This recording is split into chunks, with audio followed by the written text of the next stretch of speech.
Yo male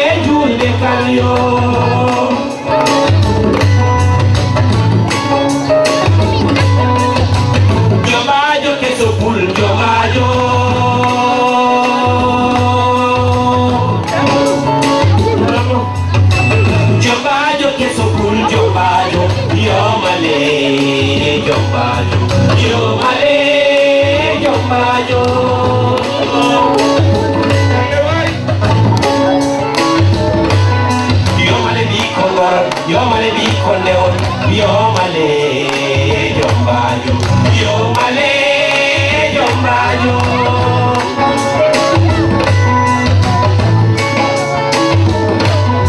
Yo male di kongoron, yo male di kondeon. Yo male, yo mayo. Yo male, yo mayo.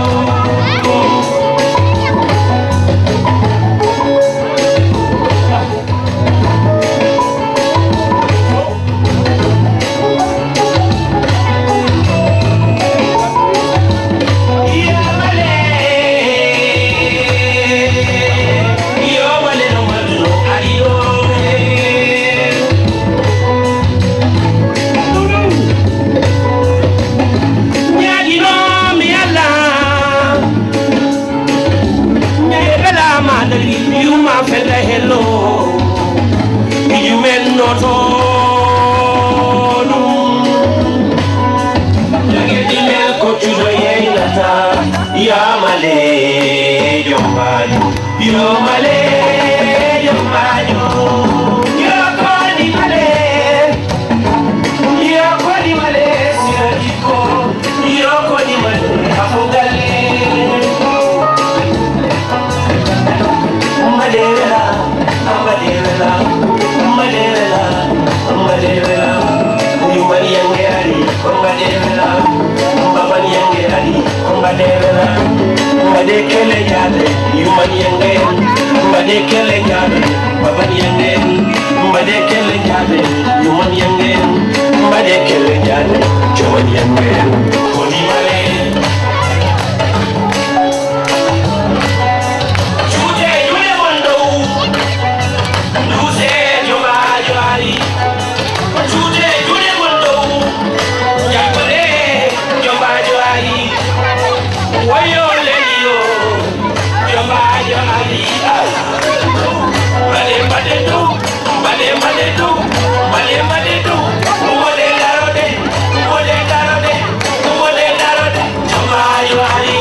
Parce qu'il y a une représentante de la ville qui est parmi nous.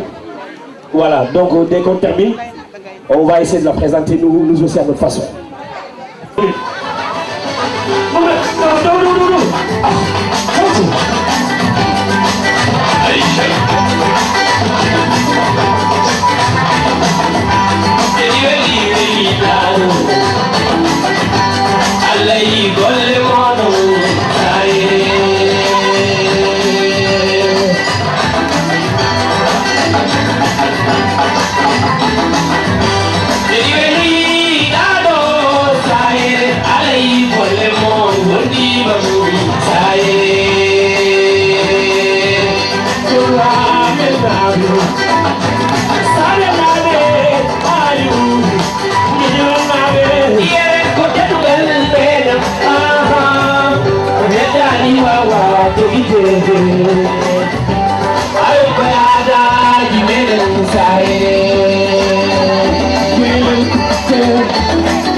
Merci beaucoup, Doluna, à la prochaine fois, Inch'Allah. On dirait. C'est pas n'importe quel défilé parce que c'est le défilé de Yumiraï. Enfin, des mamans.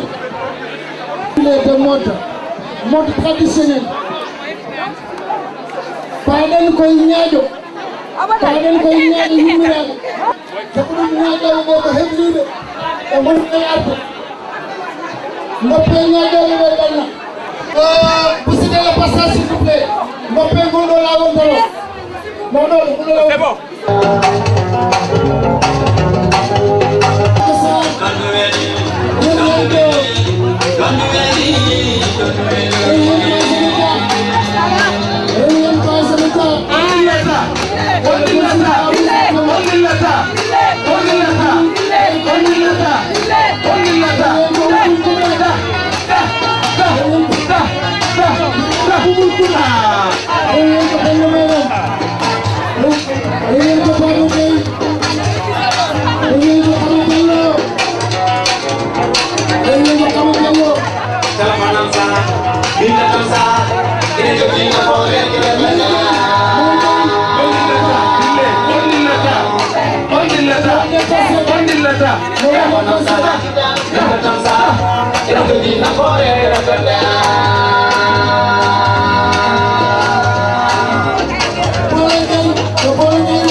Amin.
Voilà la femme belle dans toute sa splendeur.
C'est l'occasion ici maintenant de remercier le gouvernement du Sénégal et celui qui est à sa tête, à la tête de la République, le président de la République du Sénégal, M. Macky Sall. C'est l'occasion de remercier les autorités sénégalaises pour ce qu'ils sont en train de faire pour le développement du Sénégal sur tous les secteurs. Et c'est l'occasion aussi de dire, mais surtout de lancer un appel à l'endroit des autorités sénégalaises pour leur faire savoir tout simplement que cette grande salle aujourd'hui archi remplie de la communauté dondoise et des ressortissants des villages voisins, que ce sont ces ressortissants-là qui ont réalisé toutes les infrastructures qui existent dans ce village. C'est l'occasion justement de dire que ces ressortissants-là, en l'occurrence le village de Dondou lui-même, a besoin d'être soutenu dans ses actions de développement. Bandirab de Toubé Hedibe, ko kalme Touban Kore Kore Gudum Pirtanmi, en bawa wadde dental, en bawa jodade e rendo wangu ni, so tawi en jettani laamu men, woni lamɗo men hande ko Macky Sall, eɗen gandinama wonde koye makko gonduɗen, ko hen koye makko gonduɗen hande, koye makko gonduɗen janggo, ɗum noon eɗen jiiɗi golleji men foof, eɗen jiiɗi kanko laamu Macky Sall yo wat hen jungo makko, yo wallu en, sabu ɗum kala ko woni dondu, kala ko maha toon fewna toon, ko ɗanniyankoɓe muɗum pewni, ɗum noon enen koye makko gonduɗen, kala ko ummini ko hen nanguɗen, eɗen nanganimo jungo, eɗen jiiɗi walludemo, enen eɗen jiiɗi wallede. Voilà encore ko jinnomi haalde, ko nelal wonno ko fewna laamu Macky Sall. Bon, on va passer la parole maintenant à Émilie. Bon, Émilie, vous êtes la bienvenue. Bonsoir à tous. C'est un peu impressionnant de voir tout ce monde. Je suis très heureuse d'être à la tribune, accueillie comme ça aujourd'hui. Moi, je travaille pour le GRDR. Peut-être vous connaissez cette association. C'est une association qui travaille en France, mais qui travaille aussi à Matam depuis plusieurs années. Il y a pas mal de migrants ici qui doivent connaître. Et le GRDR travaille avec la FADERMA. La FADERMA, en fait, c'est la fédération qui regroupe tous les villages et les ressortissants ici de la région de Matam. Vous connaissez bien, les anciens connaissent bien. Et donc, on a un partenariat et des actions qu'on mène en commun pour justement assurer ici le passage de relais auprès des jeunes générations. Parce qu'on sait que c'est un sujet qui est cher à vous tous. La FADERMA, donc tous les villages, dont Dondou, vont être représentés pour présenter tous les projets qu'ils ont mis en œuvre depuis plusieurs années dans le domaine de l'éducation, de la santé, du développement économique, notamment, et dans le domaine de l'accès à l'eau. Voilà, ce sera aussi festif, on aura une petite pièce de théâtre. Donc voilà, le message que je voulais vous faire passer, c'est que vous êtes tous les bienvenus demain. Merci beaucoup. Maintenant, pardon koy pekan kam sifetaki. Pekan kam sifetaki, sabu ɗum goto fof ine andi holko firti pekan. Baɗowo pekan noon ko miñiraɗo, ko ɓiɗɗo woni hen, ko bandiraɗo gorko wonande hen. Eywa, o wona noon jimowo, kono noon ko pekan ene welimo janggi ɗum. Nda bisimilla. Bismillah daboyero. Samba dewa lamin sago dewa lamin gandomayo gelayali. Ali Hamidina Ali Samba Ali Modi Chubu Kenena Ali Mamuto Banyai Koilemu Shaigere Mojada Amrame Somi Yimi Mayo Mamim Jiril Andemi Ala Janjari Ala Yoko Nautimi Parifuta Dondu Amel Samba Almudo Gelel Monti Radio Mami Halmayo Mi Ala Jirile Mi Ala Janjari Shargan wa garban yamilan wa shimalan funange hirnangala domi walani Almudo gelel monti radio Bismillah dawoero Samba dewa lamin sago de malamin gandomayo gelayali Mbarodi jane baju ture jam lukke baju tukke naado fogu ndoru laagu ngara yata odo ko Abdoulaye Bayal Penda Doro ama sangiroji hamme maya jangu bañi Samba Pade Demba lengitiri farmbal kono noon yimma ko dembaraki mamaraki selli gaysiri di hamadi jerel Samba ñaaki ñalade kono yimma ko faati Penda e mo Doro Farba Oumar baba yimi so mbarodo ummi funangi hippimiɗo tufnɗo hippiterede salali Mouhamadou wa alali Mouhamadou mbiyandi bife ganje maare ganje biri tukbiri yakkanka e ma lingi langa dende soye gerte soye laniliya malama capatel cakkel maleyka mawɗo ne ummonano ene ummo ñaamo yo ummono miɗo hoore lanam ɗo min Ablaye Bayal mami yi gallo guite joom lugere mawne mbiya ko fe kuru taro go biya namanen mi inchallah kana ngari goppatama mami warma don duamel Samba alayo ko malme Parifuta don duamel Samba keccingie dale mawɓe nden oni Sadio Bandaraki daali gorko donde camma lebbil base jarene mabbe kelele mabbu hay ngoy dongo sorfo e junnale mbayda e jirire ngara jiya ko ta jewna bayla Amadou Bayal ngale al sakkebe ande do e mi yima Sadio Seydi Mbodj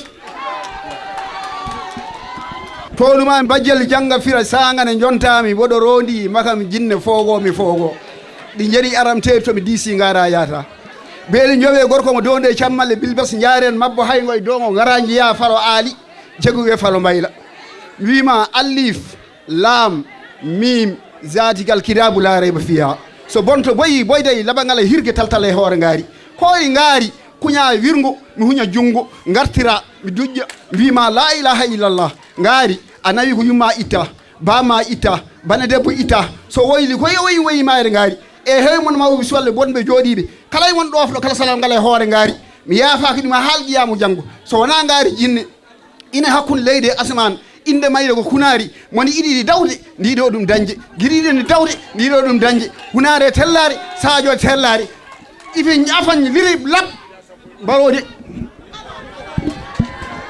jalayo dale mawɓe ndena ala yo nde balme galle Amadimel Diallo jambe balme pari wuta do duamel samba jalayo Amadimel ɗon dembo Bocar Salif Samba Amasire Moustapha Megana Saba Mbadji Yaro Oumar Brahim Jamsi Mayram Farmata Amadou Guessel yoɓiraki Coumba Kañina to mbagna Mayram Farmata Amadou Wali Ismaïla Samba Sanguiroji hamme mayata janggo may sampadde mo lengitiri Farbal to Dondu hande ko ñalawma Dondu eɗen goyro président bakko Mamadel Altine Hamidou Samba Aljuma Dali Aïssa hamme cum wal ndaw bakko banel pende sire binta sangiroji hamme mayata janggo may sampadde mo lengitiri Farbal kodda Mayram Oumarel pende dadi Alpha Ali wuri so mbarode yeehi maayo saɗa yiɗi wayninde joom galle ma so yeehi addo e holno mbiyata kono mbimi ni sa waynini ɗum so yeehi so dawi daña so arti jaaƴo so teddugal dawi rokke assalamu aleykum eyo a jarama Mayram Sy combien on fait quoi là bon joni bandiraɓe on jarama joni paɗen koye dernière intervention il réclame bon joni paɗen koye intervention salamu aleykum Mayram Demba min mbima minen poti yettude bakko duuɓi sappo pawɗi kanko jogui association so wona ɓeydare min jiyani hen ɗum noon o yejjittake ɗo e ndeɗo jonde ko ɗum tan jinnomi ɓeydude hen anna jarama assalamu aleykum bandiraɓe heddi ko timminde ñalawma o kala no Allah waɗiranno moƴƴa feewa Allah waɗirini en noon caggal noon yettude Allah enen fof en ɓeydima yettude jinnaɓe meɗen saabu ɗum ɗo ko jinnaɓe men doki en eɗen ñaago Allah kadi subhanahu wa taala yo sukaɓe men ɓe nduntu en e sifa baɗo ni eɗen ñaagui Allah sukaɓe men ɓe yo ndontu en e sifa baɗo ni sifa andude koyumen sifa darnade koyumen e caggal noon yettude Allah mawɓe ɓe jamiri yomi timminir golle ɗe caggal yettude Allah e yettude Bakko Sarr e groupe mum wonduno o fof kanko e groupe makko fof ko ɗon ñalawma o terminirte sabu wasde mo wonde ɗo tagata mo yejjitede programme o ko programme makko gila ɗo fuɗɗi ha ɗo terminte ɗum noon ko kanko e groupe makko fof jarna e oɗo ñalawma hande o e ko fay arde tan ka Allah ne luttinimo ardade programme o amin ñaagui Allah yo Allah nawru ɗum yeeso yo Allah ɓeydi ɗum ha ɓuura ko dañƴen ñalawma hande e ko fay arde e ko wona ɗum ko on revient au niveau du Sénégal. Mon niveau a commencé de parler, mais j'ai fait un appui. On fait un appui au niveau du Sénégal. Toutes les réalisations qui ont été réalisées au niveau de Dondu, je ne dis pas au Sénégal, je dis particulièrement au niveau de Dondu. Depuis le président de la République, Léopold Sédar Senghor, Abdou Diouf, Abdoulaye Wade, aucun sou de l'État est rentré à Dondu pour le développement de Dondu. Aujourd'hui, c'est le tour de Macky Sall. nous appelons au président de la République, M. Macky Sall, de faire un demi-tour environ du développement de Dondou. Les écoles qui sont réalisées à Dondou, c'est les ressortissants de Dondou qui ont réalisé. Les dispensaires, c'est les ressortissants de Dondou qui ont réalisé. Les collèges, c'est les ressortissants de Dondou qui ont réalisé. Les forages, c'est les ressortissants de Dondou qui ont réalisé. Actuellement, on est dans les collèges, on est dans les lycées. Nous appelons au président de la République. Nous sommes des citoyens du Sénégal. Nous sommes aussi des militants du parti aujourd'hui. À Dondou, actuellement, en France, on est plus de 400 personnes. Si on bascule, on bascule. Nous souhaitons au président de la République, M. Macky Sall, nous avons des projets que nous allons le soumettre. Et nous voulons aussi que le parti Macky Sall et le gouvernement, l'État sénégalais participent à notre développement. Nous avons des partenaires à l'extérieur du Sénégal, des Européens, des Français, qui nous aident à réaliser les développements du Sénégal, les développements de Dondou. Et aujourd'hui, nous souhaitons que Macky Sall et son gouvernement, tous les développements de Dondou que nous allons réaliser prochainement, nous allons le soumettre, nos doléances et nos projets. Et nous souhaiterons aussi que Macky Sall et son gouvernement participent au développement. Actuellement, nous avons des projets en cours. Nous avons des projets qui sont à la finition de nos projets. Donc, nous remercions l'ensemble enen bandiraɓe fof jinni ko haalmi ɗo ko Macky Sall yo fistor Dondou koye Sénégal jeeya 60 haa ɗo gonɗen hannde ɗo hay mbuɗo Sénégal état goto men adde ko développement e Dondou hannde noon eɗen ñaagui ko fayi arde yo siftor koye Sénégal jeeɗen yo siftor jambureɓe ene balla en tubakoɓe France naɓe ene balla en pourquoi pas l'état sénégalais ɗum noon eɗen ñaagui yo l'état Sénégal aussi wallu en e kala projet mbaɗo addude Dondou eyyi ɗum noon eɗen ñaagui Allah yo Allah rokki en kadi wattunimo wuuri tawa ko ñalawma ɓurɗo oɗo ñalawma tawa eɗen fof eɗen celli eɗen ɓeyden gustaki assalamu aleykum wa rahmatullah bisimillahi joni paɗen koye hirande ala kala ko jiiɗa ina gasa il n'y a pas de chose sans fin toute vie est condamnée à une fin nous voilà donc à la fin de notre journée et nous nous souhaitons tous pour que la prochaine fois nous nous retrouvions encore ensemble dans de très bonnes conditions sanitaires yo Allah wat jaam yo e mbattinimo wuuri joni paɗen koye hirade Allah jarama on jarama merci beaucoup. Quelles sont vos impressions? Ma première impression, c'est je suis très impressionnée de voir la grande mobilisation qu'il y a ce soir et de voir voilà, toute cette communauté qui se retrouve ici à Mantes-la-Jolie, mais j'ai compris qu'ils venaient de la Normandie, de l'Île-de-France. C'est incroyable, la mobilisation qu'il y a ce soir. Voilà. D'accord, vous êtes GRDR, c'est ça? Et voilà, donc vous travaillez en partenariat avec Faderma, qui aussi travaille avec l'association de Dondou.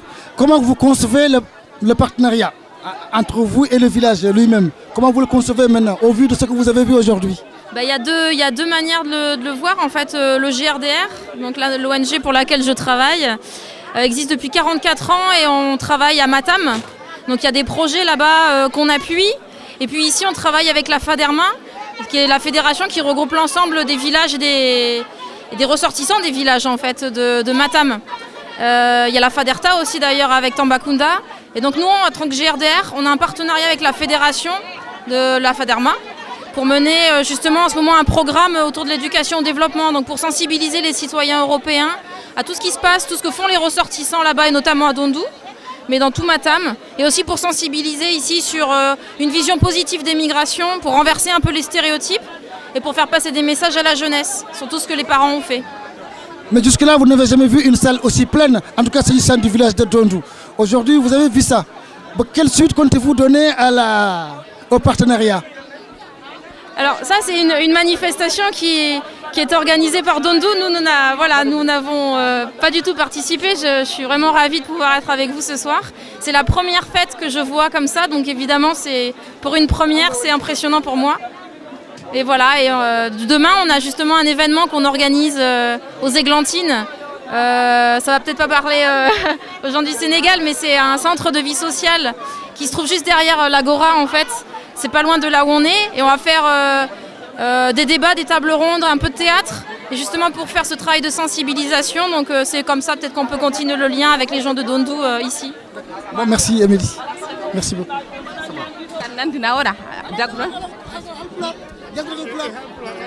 Bismillah rahmani rahim. Bismillah. Terbi alhamdulillah rabbil alamin. Alday mon ko mi jeyni modi gey jaato Dondu. Kono hande kaldan mon ko do e Mantala Soli. Hande ko nyalawma Dondu. Ko weltare bandirabe Dondu fof hande ngari do. Hande non wada ko do Mantala Soli do sal do wiete Alagora.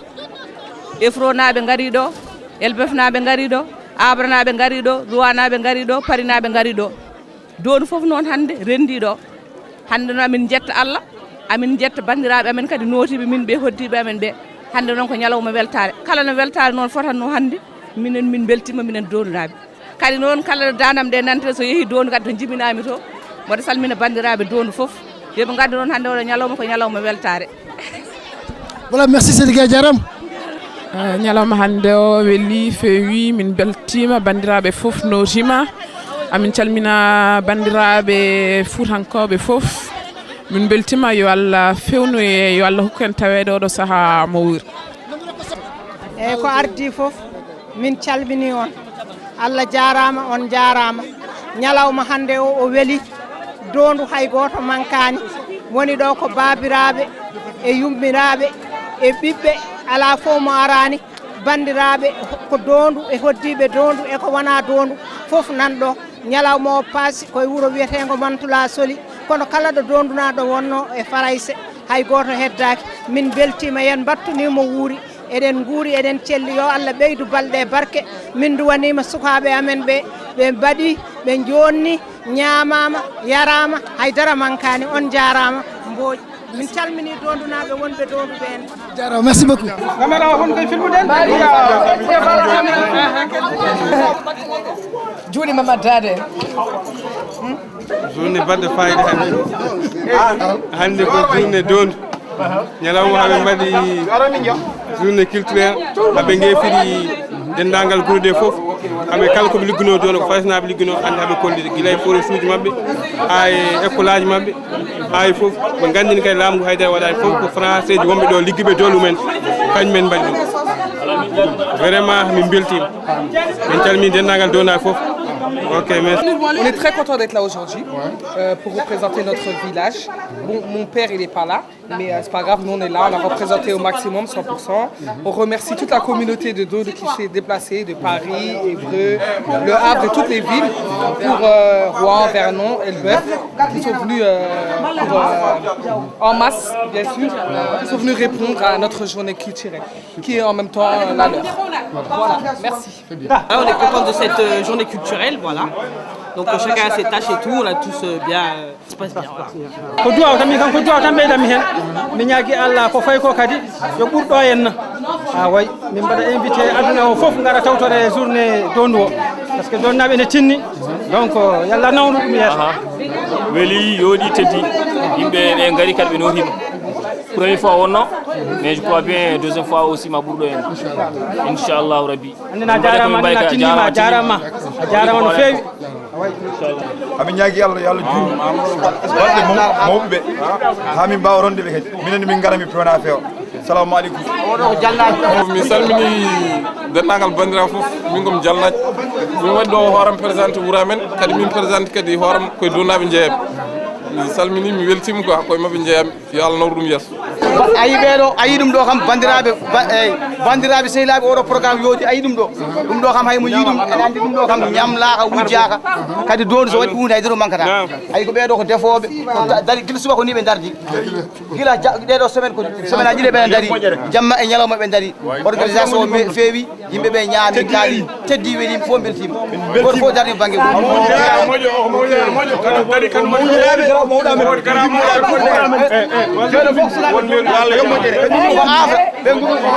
gummi elbef ko har sa be wala fo gummat adru fo bari programme mo tinima min kam dinami tan komi wiide mi beltima oɗo journée vraiment waɗi fayida ça fait vraiment plaisir ɓe minen min gari ɗo ko sabu waɗi sababu min gari ɗo koye Fama Sarr ko miniraɗo moƴƴo donc amin jinno teddindema par ce que ko waɗi ko affaire ɗe yoodi feewi teddi min beltima minen kahennaɓe hande minen fof min gari ɗo min gari ko sabu Fama Sarr e sabu Dondo donc amin mbaɗamo remercier yo Allah juuɗo tan ha juuɗo et puis amin ñagomo jaam e cellal merci c'est gentil je suis contente en tout cas merci d'être venu je suis contente. Comme vous le savez, c'est la journée de Dondo. Donc aujourd'hui, le résultat de ce qui a été obtenu aujourd'hui, c'est le fruit du travail du président, M. Bakosar, que j'ai connu, et avec qui nous avons travaillé pendant très longtemps pour monter des dossiers, pour envoyer des dossiers et travailler nuit et jour pour obtenir aujourd'hui les financements du Conseil général des Yvelines et de la région Île-de-France. Et en tant que président d'un réseau qui accompagne ces projets-là, c'est aussi une satisfaction pour notre association, puisque avec l'association des ressortissants de Dondo, le réseau d'accompagnement des projets de développement durable que je préside, avons mobilisé toutes les compétences nécessaires qui étaient à sa disposition pour la réussite de ce projet. Donc aujourd'hui, M. Sarr est sur le terrain, qui est en train de suivre le projet sur le terrain, la construction des salles de classe et du mur de clôture du lycée. Et ici, les migrants à Mantes-la-Jolie sont là pour fêter en fait les fruits de ce travail-là. Donc je voudrais rendre un vibrant hommage à toute la diaspora de Dondo en France, mais plus particulièrement à M. Sarr, donc Bakosar, qui n'a ménagé aucun effort, qui tous les jours venait dans nos bureaux pour qu'on travaille sur ce projet.